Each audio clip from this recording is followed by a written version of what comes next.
రథసప్తమి తిథి ఉండగా సమంత్రక స్నానం చేయాలి.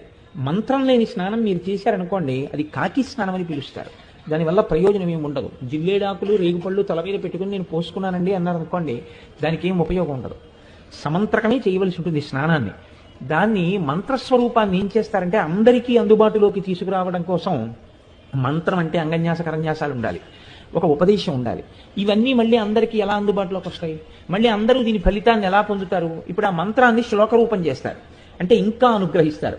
ఇప్పుడు మీరు ఆ శ్లోకం చెప్పిన తరువాత రేగుపళ్ళు జిల్లేడు పళ్ళు తల మీద పెట్టుకుని అప్పుడు నీళ్లు పోసుకుంటే అవి జారి కింద పడిపోతాయి. అలా పడిపోయాయి అనుకోండి, 7 జన్మల క్రితం చేసినటువంటి పాపాలని ఆ స్నానంతో తీసేస్తారు. అది ఎప్పుడు ఉంటుంది అంటే ఒక్క రథసప్తమి నాడు మాత్రమే ఇస్తారు. యజ్జన్మ కృతం పాపం మయా సప్తమ జన్మసు తన్మే రోగంచ శోకంచ మాకరీ హంతు సప్తమి ఏతజ్జన్మ కృతం పాపం యచ్చ జన్మాంతరార్జితం మనోవాక్కాయజం యచ్చ జ్ఞాతా జ్ఞేతే చయే పునః ఇది సప్త విధం పాపం స్నానాన్నే సప్తసప్తికే సప్త వ్యాధి సమాయుక్తం హరమాకరి సప్తమి.